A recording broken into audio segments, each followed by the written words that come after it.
नमस्कार, आप देख रहे हैं आज की खबर और मैं हूं आपके साथ शालिनी खंडेलवाल। बुलेटिन की शुरुआत करते हैं हेडलाइंस के साथ। रूस यूक्रेन के बीच सूमी से नागरिकों को सुरक्षित निकालने को लेकर बनी सहमति। पलायन करने वाले शरणार्थियों की तादाद 20 लाख के पार। रूसी विमानों की यूक्रेन के कई शहरों पर भारी बमबारी। यूक्रेन के सूमी से सभी भारतीय छात्रों को सुरक्षित निकाला गया। भारतीय छात्र बसों से पोल्तावा के लिए रवाना। संयुक्त राष्ट्र सुरक्षा परिषद में भारत ने उठाया मानवीय संकट का मुद्दा। कोरोना के बाद देश की अर्थव्यवस्था फिर से पकड़ रही रफ्तार। Financing for growth and aspirational economy webinar में बोले प्रधानमंत्री, बजट में उच्च विकास की गति को बनाए रखने के लिए उठाए कई कदम। 2 साल के बाद 27 मार्च से फिर से शुरू होंगी तय अंतर्राष्ट्रीय उड़ान। विमानन मंत्रालय ने दी मंजूरी। यात्रा के लिए जरूरी दिशा निर्देशों का पालन होगा अनिवार्य। कोरोना की वजह से लगी थी पाबंदी। और अंतर्राष्ट्रीय महिला दिवस पर राष्ट्रपति ने 29 महिलाओं को नारी शक्ति पुरस्कार से किया सम्मानित। महिला दिवस पर उपराष्ट्रपति ने दी बधाई। योजनाओं के माध्यम से महिलाओं के सशक्तिकरण पर प्रधानमंत्री का जोर।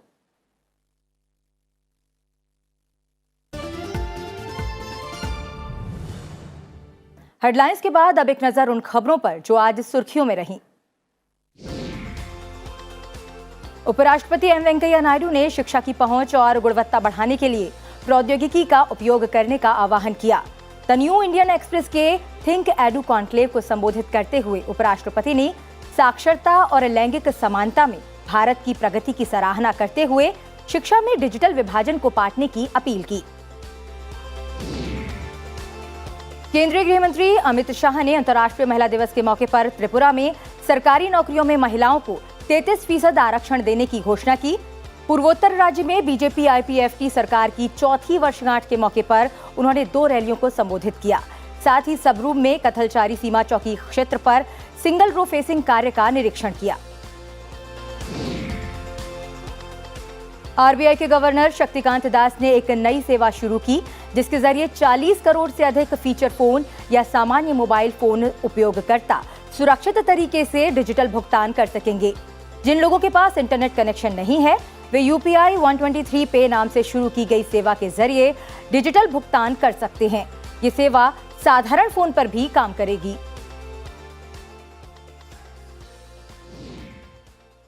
Primarily, the helpline will help the customers if he needs any clarification, if a payment is not going through, or if he wants to know to whom to make a particular kind of complaint, he is encountering some difficulty. So the helpline is essentially for those who need help. सेना प्रमुख general Manoj Mukund Naravane ने आज major Ajay Singh, नायब सूबेदार संजीव कुमार, एमडब्ल्यूओ अंशु तिवारी और नौसेना अधिकारी संजय कुमार सहित 4 रक्षा कर्मियों को उनकी साहसिक गतिविधियों के लिए यूएसआई मैकग्रेगर पदक पुरस्कार से सम्मानित किया। मणिपुर के 2 जिलों के 7 मतदान केंद्रों पर कड़ी सुरक्षा के बीच आज वोट डाले गए। इन मतदान केंद्रों पर हिंसा के बाद चुनाव आयोग ने पुनर्मतदान कराने का निर्देश दिया था। दूसरे चरण में अनुमानित 84.90% मतदान हुआ था। मोहाली में एक अदालत ने शिरोमणि अकाली दल नेता बिक्रम सिंह मजीठिया की न्यायिक हिरासत 22 मार्च तक के लिए बढ़ा दी है। मादक द्रव्य मामले के सिलसिले में 24 फरवरी को समर्पण करने के बाद उन्हें 2 हफ्तों के लिए न्यायिक हिरासत में भेज दिया गया था। देश में एक दिन में कोविड-19 के 3,993 नए मामले सामने आए हैं, जो 662 दिनों में संक्रमण के सबसे कम मामले हैं।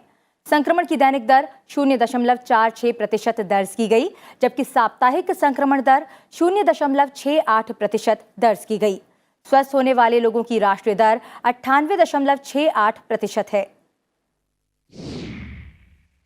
भारत और चीन पूर्वी लद्दाख में गतिरोध वाले बाकी क्षेत्रों से संबंधित मुद्दों को सुलझाने के लिए शुक्रवार को 15वें दौर की उच्च स्तरीय सैन्य वार्ता करेंगे।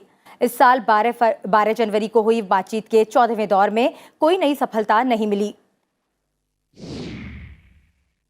भारत ने मानवीय सहायता के तौर पर अफगानिस्तान को अटारी वाघा बॉर्डर के जरिए 2000 मीट्रिक टन गेहूं की तीसरी खेप रवाना की। इससे पहले भारत 2 खेपों में अफगानिस्तान को 4,000 मीट्रिक टन गेहूं भेज चुका है। मार्च के आखिर तक 10,000 मीट्रिक टन अनाज भेजा जाएगा। अब खबरें विस्तार से। यूक्रेन के पूर्वी शहर सुमी में नागरिकों को बचाने के मकसद से सुरक्षित गलियारा खुलने को लेकर सहमति बन गई है। दोनों पक्ष पूर्वी यूक्रेन के समय के अनुसार सुबह 9 बजे से रात 9 बजे तक संघर्ष विराम के लिए सहमत हो गए हैं। यूक्रेन की सरकार ने सुमी, झितोमिर, खार्किव, मारियुपोल और बुचा समेत कीव के उपनगरों से लोगों को सुरक्षित जाने देने के लिए मानवीय गलियारा खोलने की मांग की थी। इस बीच संयुक्त राष्ट्र के मुताबिक यूक्रेन छोड़कर जाने वाले शरणार्थियों की संख्या 20 लाख के पार पहुंच गई, जो द्वितीय विश्व युद्ध के बाद यूरोप में सबसे बड़ा पलायन है। ये जानकारी ऐसे समय में आई है जब सुरक्षित गलियारों से नागरिकों को निकालने के प्रयासों को लेकर उम्मीद नजर आई। युद्धग्रस्त यूक्रेन के सुमी शहर से सभी भारतीय छात्रों को निकाल लिया गया है और छात्र बसों में सवार होकर पोल्तावा शहर के लिए रवाना हो गए हैं। ऑपरेशन गंगा अभियान के तहत उड़ानों में उन्हें भारत वापस लाया जाएगा। यूक्रेन में भारतीय दूतावास ने कहा है कि सुमी में फंसे भारतीय छात्रों की पोल्तावा से होते हुए पश्चिमी सीमाओं तक सुरक्षित निकासी में समन्वय के लिए मिशन का एक दल पोल्तावा शहर में तैनात है। सुमी में रूसी और यूक्रेनी सैनिकों के बीच कई दिनों से जंग जारी रहने की वजह से वहां से छात्रों को निकालने में मुश्किलें आ रही थीं। प्रधानमंत्री ने कल रूस के राष्ट्रपति व्लादिमीर पुतिन और यूक्रेन के राष्ट्रपति वोलोदिमीर ज़ेलेंस्की से फोन पर बात की थी और सुमी से भारतीय छात्रों को सुरक्षित निकालने के तरीकों पर चर्चा की थी, जो पूर्वी यूरोपीय देश पर रूस के हमले के बाद वहां फंसे हुए थे। हमारे एक ही स्थान है, खार्किव से पूरा इवैक्यूएशन हो गया है, पेसोचिन से हो गया है, सिर्फ एक स्थान है, उसका नाम है सुमी। सुमी में इस समय हमारे कोई कल रात को 700 बच्चे थे, पर 694 एग्जैक्ट, मैंने they were already in buses and moving out of Sumy to a place called पोल्टोवा, जो सेफ है। फिर पोल्टोवा से आगे लाया जाएगा। आपने सुना केंद्रीय मंत्री हरदीप सिंह पुरी को, जिन्होंने सुमी से भारतीय छात्रों को सुरक्षित निकाले जाने के बारे में जानकारी दी। इससे पहले भारत ने संयुक्त राष्ट्र सुरक्षा परिषद में कहा था कि रूस और यूक्रेन दोनों से बार बार अपील के बावजूद पूर्वी यूक्रेन के शहर सुमी में फंसे भारतीय छात्रों को निकालने के लिए सुरक्षित गलियारा नहीं बन पाया है और वो इसे लेकर बेहद चिंतित हैं। संयुक्त राष्ट्र में भारत के स्थानीय प्रतिनिधि टी.एस. तिरुमूर्ति ने कहा कि भारत हर तरह की शत्रुता को समाप्त करने का लगातार आह्वान करता रहा है। उन्होंने कहा कि भारत ने सभी निर्दोष भारतीय नागरिकों को यूक्रेन से सुरक्षित निकालने की मांग की है। We have also reiterated our urgent demand for safe and uninterrupted passage for all innocent civilians, including Indian nationals remaining in Ukraine. We are deeply concerned that despite our repeated urgings to both sides, the safe corridor for our students stranded in Sumy did not materialize. Operation Ganga के तहत Ukraine से अब तक 18,000 से ज्यादा भारतीय नागरिकों को निकाला गया है। यह अभियान युद्ध स्तर पर जारी है। रूसी सेना के हमले के मद्देनजर यूक्रेन का हवाई क्षेत्र 24 फरवरी को ही बंद कर दिया गया था। इसके बाद यूक्रेन के पड़ोसी देश रोमानिया, हंगरी, स्लोवाकिया और पोलैंड से विशेष उड़ानों के जरिए फंसे हुए भारतीय नागरिकों को वापस लाया जा रहा है। इवैक्यूएशन बसेस के लिए या फिर हमारी फ्लाइट्स के लिए गवर्नमेंट ने बहुत हेल्प किया, खाना वाना वहाँ पे बहुत अच्छे से प्रोवाइड हुआ है, तो थैंक यू उसके लिए। नहीं तो 9 दिन अपने बंकरों में रखा हॉस्टल्स के और उन्होंने वहाँ पे खाना प्रोवाइड किया, तो बहुत सिचुएशन इंकरेजिंग तो नहीं है वहाँ पे, बट स्टिल सम हम निकल के आए हैं। तो यहाँ में हम इंडियन गवर्नमेंट का भी थैंक यू करना चाहेंगे कि उन्होंने बहुत अच्छा हमारे लिए अरेंजमेंट किया बॉर्डर के बाद। बहुत ज़्यादा हमारे एजेंट्स ने इतना हमारा करा है कि शायद हम अपनी ज़िंदगी उनके लिए पूरी करते हैं डिवोट। उन्होंने हमारा बहुत ज़्यादा करा सर। इनिशिएटिव मैं बहुत ज़्यादा अप्रिशिएट करूँगी, शायद उन्हीं का एफर्ट है कि आज हम लोग यहाँ हैं। आपने सुना उन भारतीय छात्रों को जिन्होंने भारत वापस आने पर अपनी खुशी जाहिर की है। बढ़ते हैं आगे। यूक्रेन के राष्ट्रपति वोलोदिमीर ज़ेलेंस्की ने कहा है कि मानवीय आधार पर गलियारा देने के लिए हुए समझौते के बावजूद रास्ते रूसी टैंक, रूसी रॉकेट और रूसी बारूदी सुरंग से पटे रहे। वीडियो संदेश में वो अपने कार्यालय में नक्काशीदार मेज के पीछे बैठे नजर आ रहे हैं, जो ये साबित करता है कि वो कीव में ही मौजूद हैं। राष्ट्रपति ज़ेलेंस्की ने जारी वीडियो संदेश में आरोप लगाया कि मारियुपोल में बच्चों समेत आम लोगों तक खाना और दवाएं पहुंचाने के लिए जिस रास्ते पर सहमति बनी थी, उन सड़कों पर भी बारूदी सुरंग बिछाई गई थी। राष्ट्रपति ज़ेलेंस्की ने कहा कि ये महज निराशावादी कदम है। सोमवार को वार्ता के दौरान रूस ने यूक्रेन के पश्चिमी हिस्से की बजाय उसके सहयोगी देश बेलारूस के रास्ते लोगों को निकलने देने का प्रस्ताव किया था। इधर रूसी विमानों ने पूर्वी और मध्य यूक्रेन के शहरों पर भारी बमबारी की है। राजधानी कीव में भी गोलाबारी की खबर है। रूसी सैन्य बलों ने ओख्तिर्का में रिहायशी इमारतों पर बम गिराए और एक परमाणु संयंत्र नष्ट कर दिया। कीव के पश्चिम में झितोमिर और पड़ोसी शहर चेरनियाकीव में तेल डिपो पर भी बमबारी की खबरें हैं।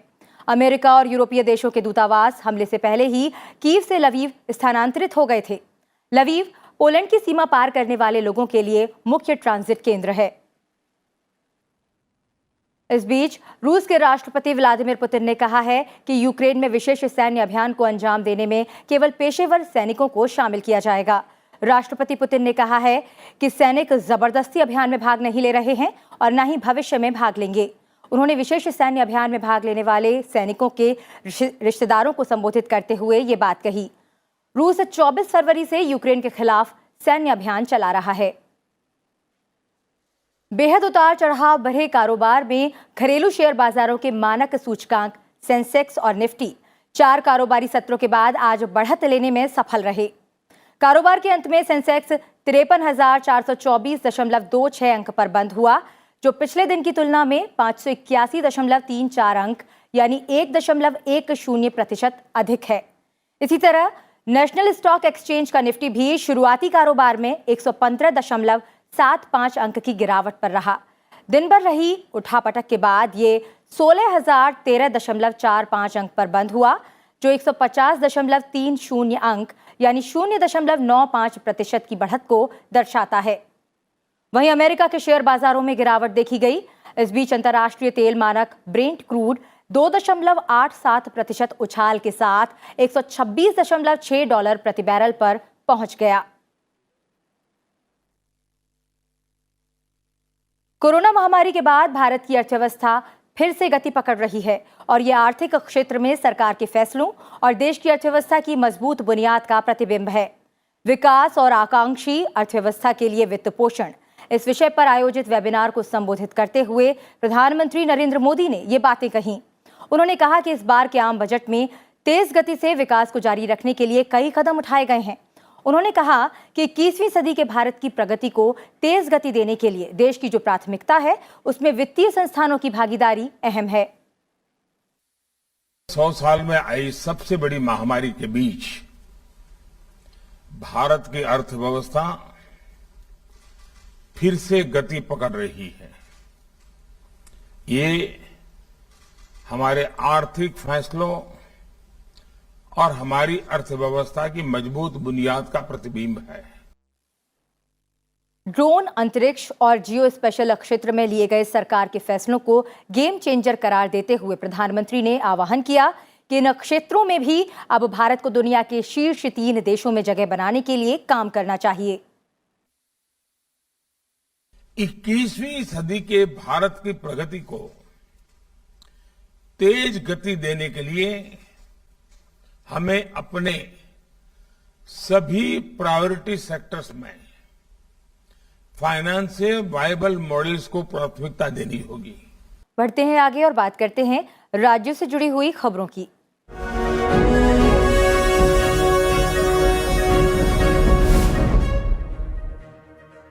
केंद्रीय मंत्री भूपेंद्र यादव और केंद्रीय मंत्री स्मृति ईरानी ने आजादी के अमृत महोत्सव के अवसर पर महिला ईंट भट्टा श्रमिकों और बीड़ी कामगारों के स्वास्थ्य और पोषण की जांच एवं हेल्थ सप्लीमेंट और आयुष किट के वितरण कार्यक्रम में हिस्सा लिया। गोवा के मुख्यमंत्री प्रमोद सावंत ने चुनाव नतीजों के आने से पहले प्रधानमंत्री नरेंद्र मोदी से मुलाकात की। उन्होंने विधानसभा चुनाव जीतने और क्षेत्रीय दलों की मदद से राज्य में अगली सरकार बनाने का भरोसा जताया। प्रदेश में 10 मार्च को मतगणना होनी है। हरियाणा के मुख्यमंत्री मनोहर लाल खट्टर ने आज वित्त वर्ष 2022-23 के लिए 1,77,000 करोड़ रुपए का बजट पेश किया। मुख्यमंत्री ने बजट पेश करते हुए महिलाओं के लिए सुषमा स्वराज पुरस्कार और हरियाणा मातृशक्ति उद्यमिता योजना शुरू करने की घोषणा की। सुषमा स्वराज पुरस्कार विभिन्न क्षेत्रों में राष्ट्रीय और अंतर्राष्ट्रीय स्तर पर महिलाओं को उनके महत्वपूर्ण योगदान या उपलब्धियों के लिए दिया जाएगा। आंध्र प्रदेश में राज्यपाल के अभिभाषण के साथ विधानसभा के बजट सत्र का शुभारंभ हो गया है। हालांकि अभिभाषण के दौरान गतिरोध देखने को मिला। टीडीपी विधायकों ने कार्रवाई का बहिष्कार करते हुए वॉकआउट किया। हिमाचल प्रदेश विधानसभा में बजट पर चर्चा के दौरान गतिरोध देखने को मिला। जल जीवन मिशन और राशन डिपुओं में खराब दालों और तेल के मुद्दे पर सदन की कार्यवाही बाधित हुई, जिसके बाद विपक्ष ने सदन से वॉकआउट किया। अंतर्राष्ट्रीय महिला दिवस के मौके पर कांग्रेस महासचिव प्रियंका गांधी ने लखनऊ में महिला मार्च का नेतृत्व किया। इसमें ढोल नगाड़ों के बीच लड़की हूं, लड़ सकती हूं का नारा गूंजा। मार्च में हजारों की संख्या में महिलाएं शामिल हुईं। उत्तर प्रदेश विधानसभा चुनाव के दौरान आदर्श आचार संहिता के कथित उल्लंघन की 2145 घटनाओं के संबंध में प्राथमिकी दर्ज की गई है।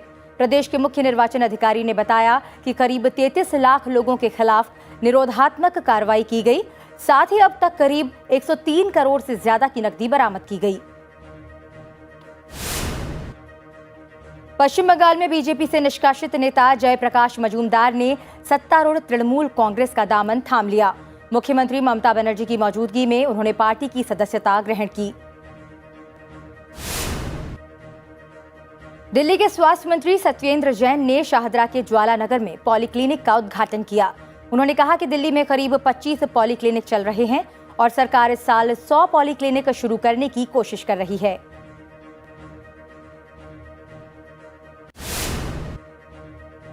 आयकर विभाग ने महाराष्ट्र में सत्ताधारी शिवसेना के पदाधिकारी और शिरडी ट्रस्ट के सदस्य राहुल कनाल के यहां छापा मारा। विभाग ने मुंबई और पुणे सहित करीब 20 से अधिक परिसरों पर छापेमारी की। राहुल कनाल पर्यटन मंत्री आदित्य ठाकरे के करीबी माने जाते हैं। अरुणाचल प्रदेश में सीमा की सुरक्षा में आईटीबीपी की महिला जवान तैनात हैं। महिलाएं दुर्गम रास्तों, जंगलों और पहाड़ों पर लगातार गश्त कर रही हैं। इन महिलाओं ने साबित कर दिया है कि महिलाएं किसी भी क्षेत्र में पुरुषों से पीछे नहीं हैं। तेलंगाना के पेद्दापल्ली में खदान में हुए हादसे के बाद राहत और बचाव काम जारी है। इस हादसे की वजह से 4 लोग अब भी खदान में फंसे हुए हैं। 2 अधिकारियों सहित बचे हुए 4 लोगों को निकालने का प्रयास किया जा रहा है। मेघालय हाईकोर्ट ने राज्य के मुख्य सचिव को यह सुनिश्चित करने का निर्देश दिया है कि अवैध खनन गतिविधियां बिना किसी देरी के रोकी जाएं और राजनीतिक हस्तक्षेप से मुक्त एक समिति गठित की जाए, ताकि इस मुद्दे पर सुप्रीम कोर्ट के निर्देशों और सिफारिशों के क्रियान्वयन पर नजर रखी जा सके। बिहार के बोधगया में भगवान बुद्ध की शयन मुद्रा में दुनिया की सबसे लंबी प्रतिमा बन रही है। इसका निर्माण बुद्धा इंटरनेशनल वेलफेयर मिशन के द्वारा कराया जा रहा है। श्रद्धालु फरवरी 2023 से यहां दर्शन कर सकेंगे। माता वैष्णो देवी श्राइन बोर्ड ने कई श्रद्धालुओं के ठगे जाने के बाद गूगल को पत्र लिखकर फर्जी ऑनलाइन सेवाओं की वेबसाइटों को ब्लॉक करने का अनुरोध किया है। बोर्ड और पुलिस को फर्जी वेबसाइट के माध्यम से फर्जी टिकट बुकिंग की शिकायत मिली थी। उत्तर प्रदेश के प्रयागराज में उद्यान विभाग की ओर से चंद्रशेखर आजाद पार्क में 3 दिवसीय फूल और सब्जियों की प्रदर्शनी का आयोजन किया गया है। इसमें 5000 फूलों के गमले लगाए गए हैं। साथ ही 20 आकृतियां भी लोगों के आकर्षण का केंद्र बनी हुई हैं। तमिलनाडु के तंजावुर जिले के कुंभकोणम में एक ऑटो ड्राइवर के सरवनन महापौर बने हैं। वे करीब 20 साल तक ड्राइवर की सीट पर बैठकर ऑटो चलाया करते थे।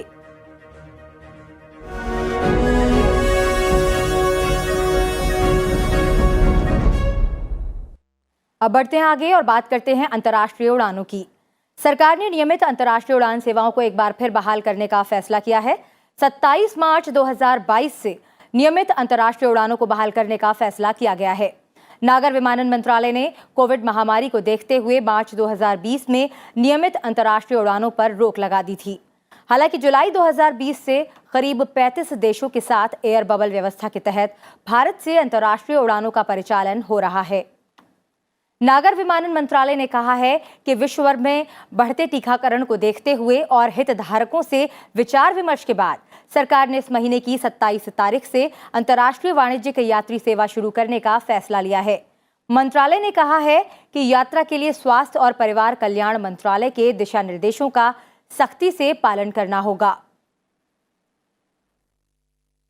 राष्ट्रपति रामनाथ कोविंद ने आज अंतर्राष्ट्रीय महिला दिवस के अवसर पर महिलाओं के सशक्तिकरण में उत्कृष्ट योगदान देने वाली 29 महिलाओं को 2020 और 2021 के लिए नारी शक्ति पुरस्कार प्रदान किया। इनमें 2020 के लिए 14 पुरस्कार और 2021 के लिए 14 पुरस्कार शामिल हैं।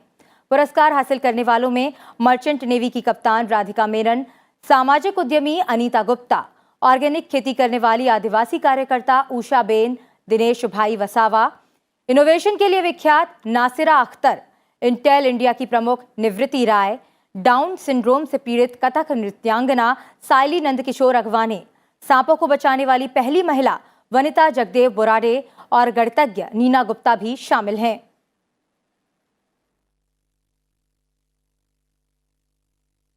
वीडियो कॉन्फ्रेंसिंग के माध्यम से कच्छ में महिला संत शिविर में एक संगोष्ठी को आज प्रधानमंत्री नरेंद्र मोदी ने संबोधित किया।